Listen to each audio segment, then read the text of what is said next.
Hello and welcome back to Today in the NBA, where today I'm going to be going over the Sacramento Kings past regular season, postseason, what they've done so far in both free agency and the off-season, what they could do for the rest of free agency and the rest of the off-season, and looking at some possible outcomes for the next season.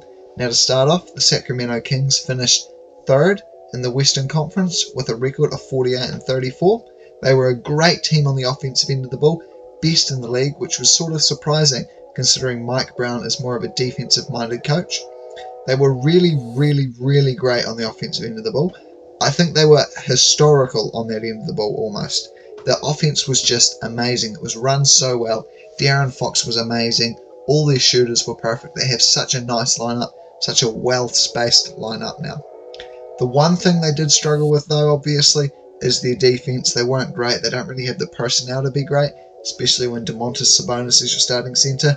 But I don't think that they're that bad on the defensive end of the ball. And I think next season they could probably get up to 17 maybe. And if they got up all the way to 17 in defensive rating, they'd probably be a scary team to go up against. I think De'Aaron Fox has some incredible defensive potential. He's incredibly athletic. He's quick. He's got long arms, quick hands. I could definitely see him maybe not being an all-defensive caliber player, but being a borderline all-defensive player. He's just got that speed and that quickness. Kevon Huerter probably doesn't have that same potential, same with Malik Monk. Harrison Barnes, Keegan Murray, already both great defenders, and last season, Domantas Sabonis was average on the defensive side of the ball, which is quite surprising, especially considering in past years, actually I think it's been almost every year of his career, he's been a very below average defender, and he is someone that fouls a lot, especially on the perimeter. Now the Kings' depth chart for next season is looking like De'Aaron Fox, Kevin Huerter, Harrison Barnes, Keegan Murray, and Domantas Sabonis starting, with Davion Mitchell, Malik Monk, Kessler Edwards, Sasha Vezenkov, and Alex Len coming off the bench. Now, me personally, I would probably like to see Sasha Vezenkov come off the bench at the 3, and then have Trey Lyles come off the bench at the 4. They did just pay him, so it would be really nice to see Trey Lyles get some good rotation minutes, not be out of the rotation. I think Alex Len was great for them last year. I think he could probably continue to keep that up. Even if not, they do have Nerlens Noel, who is still a great defensive center. He just is a little bit injury prone. I'm not really that high on Kessler Edwards. I don't really think he's that great of a player, but who knows, he could surprise people. They do have Chris Duarte, who I think could probably end up being the 11th man on their rotation. He's a pretty solid shooting guard. He's a good player. He's a great shooter, or at least he was in his rookie year, and he's also an above average defender.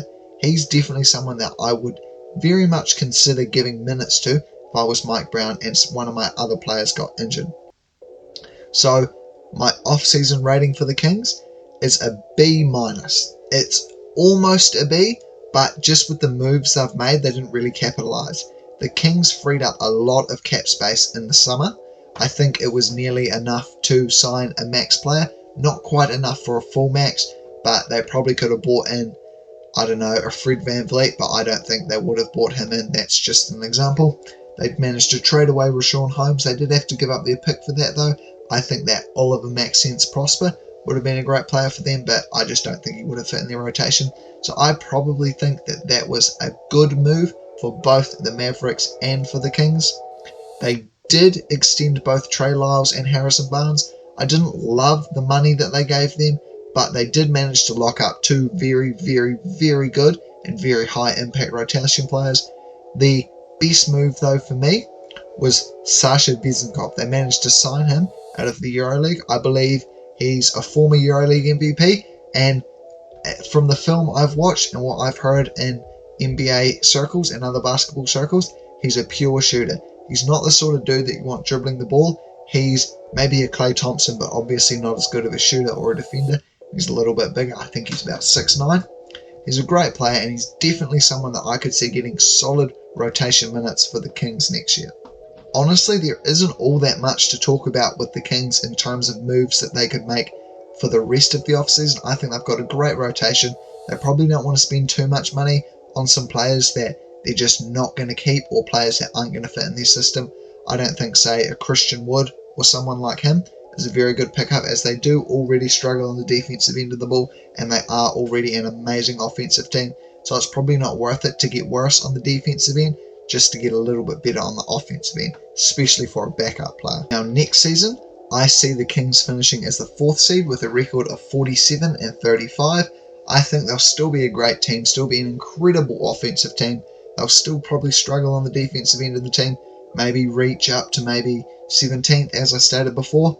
But I think the West is just so competitive, it's going to be really hard to win games. But a record of 47-35 would still be really good, and I could see them maybe only being, I don't know, 2 or 3 games out of the 1 seed, maybe only 1 game behind the 3 seed.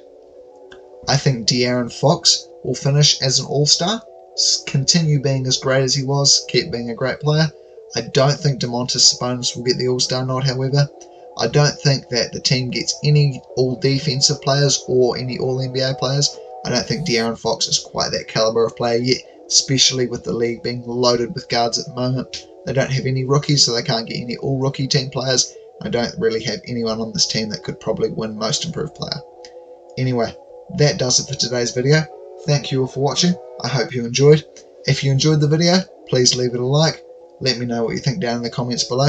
If you really enjoyed the video, please consider subscribing. I do post daily NBA content, so it is worth keeping up to date on. Anyway, thank you all for watching, and I'll see you all in the next one.